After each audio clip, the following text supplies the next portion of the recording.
भाजपा अध्यक्ष वीरेंद्र सचदेवा ने कहा कि यदि राजेंद्र नगर में जलभराव और नालों की सफाई की शिकायत पर ध्यान दिया गया होता तो 3 लोगों की जान नहीं जाती।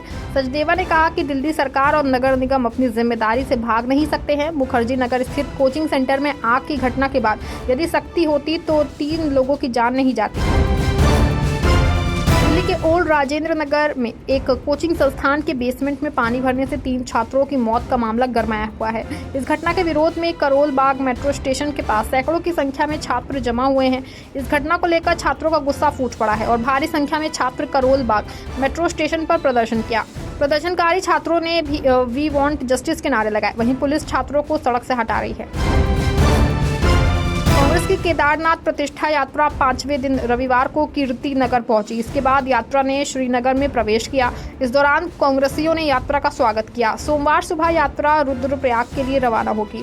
3 अगस्त को यात्रा केदारनाथ पहुंचेगी और 4 अगस्त को यात्रा का समापन होगा। ऐसे में कांग्रेस प्रदेश अध्यक्ष करण माहरा ने भाजपा सरकार पर जमकर निशाना साधा। कहा कि ये कोई राजनीतिक यात्रा नहीं है बल्कि सनातन धर्म में विशेष रूप से केदारनाथ धाम में आस्था रखने वालों की यात्रा है। गया सर्किट हाउस में केंद्रीय मंत्री जीतन राम मांझी ने प्रेस कॉन्फ्रेंस को संबोधित किया। उन्होंने कहा कि मेरा राजनीतिक चरित्र रहा है, मैं काम करता हूं और कहता नहीं हूं। एनडीए का निर्देश है सभी अपने अपने संसदीय क्षेत्र में बजट के बारे में बताइए। बिहार की जनता इतना कमजोर दिमाग का नहीं है, वो नहीं समझते कि किसने क्या काम किया है। पेरिस ओलंपिक में स्टार निशानेबाज मनु भाकर ने परचम लहराया, जिसके बाद उन्होंने तमाम बधाइयां मिल रही हैं। ऐसे में पंजाब के मुख्यमंत्री भगवंत मान ने भी उन्हें बधाई दी। सीएम मान ने सोशल मीडिया प्लेटफॉर्म पर लिखा, भारत की बेटी मनु भाकर ने आज पेरिस ओलंपिक में 10 मीटर एयर पिस्टल शूटिंग प्रतियोगिता में ब्रॉन्ज पदक जीतकर देश का नाम रोशन किया। मनु भाकर को बहुत बहुत बधाई। चक दे इंडिया। केंद्रीय कपड़ा मंत्री गिरिराज सिंह 2 दिवसीय दौरे पर जोधपुर पहुंचे।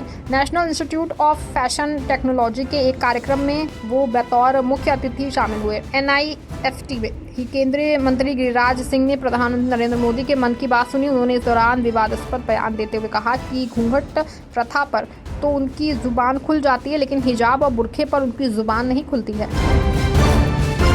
नीति आयोग की बैठक में माइक बंद करने का दावा पश्चिम बंगाल की सीएम ममता बनर्जी ने किया, जिसके बाद भाजपा के राज्यसभा सांसद और राष्ट्रीय प्रवक्ता सुधांशु त्रिवेदी ने पलटवार किया। उन्होंने कहा कि इस समय विपक्ष में प्रतिस्पर्धा चल रही है। त्रिवेदी ने कहा कि ममता बनर्जी क्यों दिल्ली आई। कांग्रेस ने निर्णय लिया था कि उसके सीएम नीति आयोग की बैठक में नहीं आएंगे। यही वजह है कि ममता कांग्रेस की पिछलग्गू नहीं बनना चाहती थी। अनिल विज ने अंबाला में बन रहे एयरपोर्ट के कामों का जायजा लिया। इस दौरान उन्होंने कहा कि अगले 10 अगस्त से एयरपोर्ट चालू हो जाएगा। 15 अगस्त को अयोध्या के लिए पहली उड़ान भरी जाएगी। साथ ही उन्होंने अथॉरिटी को कुछ जरूरी हिदायतें भी दी और शेष कार्य की जानकारी भी ली। जल्दी से बाकी काम को जो है वो निपटाने को कहा है। झारखंड मुक्ति मोर्चा की महासचिव सुप्रियो भट्टाचार्य ने भाजपा पर कई आरोप लगाते हुए विभिन्न सवाल भी पूछे हैं। संताल परगना को केंद्र शासित प्रदेश बनाने की गोड्डा के भाजपा सांसद निशिकांत दुबे की मांग का भी उन्होंने प्रतिकार किया। इसके अलावा सुप्रियो भट्टाचार्य ने असम के सीएम हेमंत बिस्वा शर्मा से आदिवासियों को शेड्यूल्ड ट्राइब का दर्जा देने को लेकर भी सवाल किया। सुभाष चंद्र बोस के प्रपौत्र चंद्र कुमार बोस ने प्रधानमंत्री नरेंद्र मोदी को पत्र लिखा। 18 अगस्त तक जापान के रेंकोजी से नेताजी के अवशेष वापस आने की अपील की। चंद्र कुमार ने यह भी कहा कि इस मामले पर केंद्र सरकार की ओर से एक अंतिम बयान आना चाहिए ताकि नेताओं के बारे में इन झूठी कहानियों पर विराम लग सके।